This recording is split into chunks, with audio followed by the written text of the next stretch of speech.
Hello friend, welcome to my YouTube channel. आज हम BA final year वालों को सोशियोलॉजी थर्ड पढ़ाने जा रहे हैं। ये वीडियो बीए फाइनल ईयर वालों के लिए काफ़ी यूजफुल हो सकता है। फ्रेंड, अगर आपको वीडियो पसंद आए तो लाइक, कमेंट और सब्सक्राइब बेल आइकन को ज़रूर प्रेस करें, जिससे हमारी नई वीडियो की नोटिफिकेशन आपको मिल सके। तो चलिए फ्रेंड, अब हम इसे स्टार्ट करते हैं पढ़ना। तो फ्रेंड, आज का हमारा टॉपिक है आंद्रे बेतेई के कृषि समाज की विवेचना। देखते हैं हम आंद्रे बेतेई कृषि समाज के बारे में क्या बताते हैं। तो हम देखते हैं आंसर।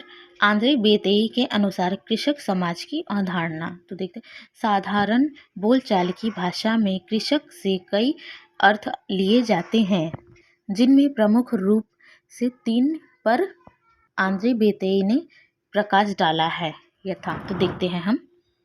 पहला क्या है? प्रथम, कृषक भूमि से जुड़ा होता है। तो देखते हैं, वह न केवल भूमि पर रहता है बल्कि उसे अपने श्रम में लाभदायक बनाता है। कानूनी दृष्टि से वह भूमि का स्वामी उसे किराए पर जोतने वाला या बिना भूस्वामी अधिकार से एक श्रमिक हो जाता है, लेकिन इन सब परिस्थितियों में वह श्रम द्वारा अपनी आजीविका कमाता है। और कुछ लोग कृषक शब्द का प्रयोग भूस्वामी किसानों के लिए करते हैं, तो कुछ अन्य इनमें किराए पर भूमि जोतने वालों तथा भूमिहीन श्रमिकों को भी सम्मिलित करते हैं। मतलब जो कृषक होता है वो सिर्फ धरती पर रहता ही नहीं है, वो उससे अपनी जीविका भी चलाता है। कृषि होता है जो दिन रात खेतों में मेहनत करता है बहुत ज़्यादा, तो अपना परिवार उससे चलाता है। और एक तरह से जैसा कि इन्होंने बताया कि भूमि को किराए पे दिया जाता है, तो उससे क्या होता है, एक भूमि स्वामी होते हैं। तो जैसे किसी का खेत होता है, किसी की ज़मीन होती है खेती करने लायक, तो कोई किसान जाता है उस पर खेती करने, तो क्या होता है, वो खेती उस ज़मीन को पूरी करता है, लेकिन क्या होता है, किराए पे वो लिया रहता है या अधियारे पे लिया रहता है। तो वो जितनी खेती करता है उतने ज़मीन में जितना भी अनाज वो उगाता है, जो भी अनाज उगाता है, वो जब वो अनाज उग जाता है, उस लायक हो जाता है खाने के लायक, तो वो आधा आधा उस भूमि के मालिक को दे देता है और आधा अपने पास रखता है। इसीलिए उसे भूमि मालिक भी या कह सकते हैं आप। तो अब हम दूसरा देखते हैं। द्वितीय, ऐसा माना जाता है कि अधिकांश समाज में कृषक की निम्न स्थिति होती है।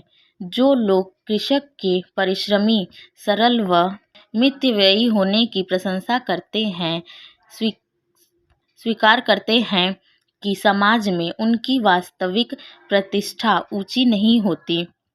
कृषि को लोग, उनकी वास्तविकता जो है कृषि को ऊंची नहीं होती, ऐसा लोग मानते हैं। अक्सर कृषक वर्ग के लिए यह मान लिया जाता है कि यह कुलीन वर्ग के विपरीत प्रकार की विशेषताएं लिए हुए होते हैं। इन्हें कुलीन वर्ग के विपरीत भी लोग मानते हैं।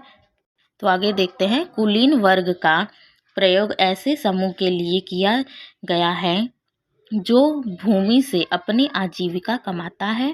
तो कुलीन वर्ग उसे कहा गया है जो भूमि से अपनी आजीविका कमाता है, जो अपना पेट भरता है, अपना परिवार को देखता है, किंतु स्वयं को श्रम संबंधी कार्यों में नहीं लगाता।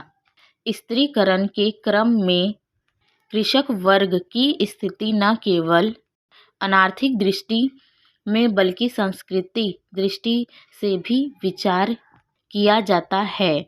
यदि इस वर्ग के लोग उस भूमि के स्वामी भी होते हैं जिनको वे जोतते हैं, तो भी उनका आकार काफ़ी छोटा है और एवं आय इतनी कम होती है कि परिवार कठिनता से ही अपना भरण पोषण कर सकता है। कृषकों को अपरिष्कृत, असभ्य एवं अशिक्षित भी माना जाता है। उनके लिए यह समझा जाता है कि सभ्य जीवन के तौर तरीके से ये परिचित नहीं है। कृषकों की स्थिति इसी कारण से निम्न है। अब जैसे कि वो दूसरे को खेती पे जाके काम कर रहे हैं, उन्हें पैसा मिल रहा है उससे, तो वो भी पैसा वो उन्हें पूरा नहीं देते हैं। उनका जो मेहनत का पैसा होता है पूरा नहीं देते, उनके उस पैसे में से भी वो काट लेते हैं। तो कृषि क्या करे बेचारा, क्योंकि वह बड़े लोगों से कुछ बोल नहीं सकता है, तो वो अपना भरण पोषण बहुत कठिनाई से करता है। और लोग यही समझते हैं कि ये तो कृषि है, इसे क्या पता कि कौन कैसे किससे बात किया जाता है, सभी लोगों में क्या किया जाता है, ये अशिक्षित है, इसे तो कुछ पता ही नहीं है, अज्ञानता है एकदम से इसके अंदर, लोग उन्हें इस प्रकार की दृष्टि से देखते हैं।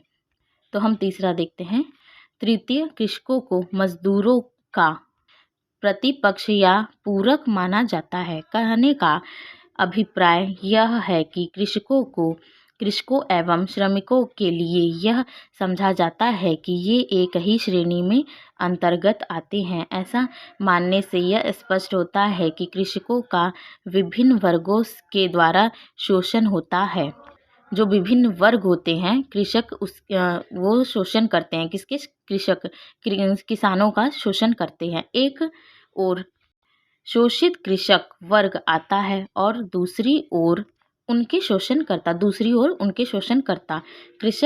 कृषक शब्द के उपयुक्त 3 अर्थों को ध्यान केंद्रित करने पर स्पष्ट हो जाता है कि संपूर्ण भारतीय सभ्यता के लिए कृषक समाज शब्दावली का प्रयोग अनुपयुक्त है। आंद्रे बेतई की मान्यता है कि भारतीय समाज के ग्रामीण खंड के लिए इस शब्दावली का प्रयोग उचित नहीं है। यद्यपि अन्य समाजों में ग्रामीण खंड इस शब्दावली के अंतर्गत आते हैं। मतलब कि जैसे कि कृषकों का शोषण करते हैं बड़े लोग, जैसे कि हमने आपको बताया कि वो जब कार्य करते हैं तो किस तरह से उनका पैसा कपट लेते हैं, वो बहुत ज़्यादा गरीबी में जीते हैं, अपना भरण पोषण बहुत मुश्किल से, जब वो अपना पेट ही नहीं चला पाएंगे तो बच्चों को कहाँ से पढ़ाएंगे लिखाएंगे, उनका विकास कहाँ से होगा। इसीलिए आंद्रे बेतेई ने कृषकों के बारे में बताया है कि किस प्रकार से उनका जीवन इन लोगों के बीच में चलता है और उन्हें अच्छी नज़रों से नहीं देखा जाता, उन्हें छोटा वर्ग मानते हैं, कुलीन वर्ग मानते हैं।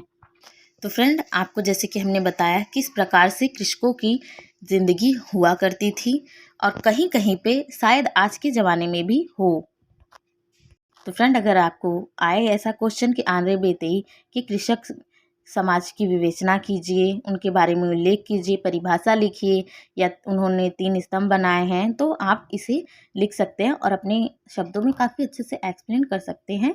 हाँ, लेकिन आप आंद्रे बेतेई का नाम ज़रूर डालिएगा ब्लैक पेन से, ताकि लगे कि हाँ किसने इनके बारे में बताया है, जिससे कि आपके मार्क्स बहुत अच्छे आ सकते हैं। फ्रेंड, आपको जिस तरह से भी क्वेश्चन घुमा फिरा के आते हैं कृषक के बारे में, आप उसे बस अपने आंसर पे फोकस करिए और आप इसे बहुत अच्छे से एक्सप्लेन कर सकते हैं।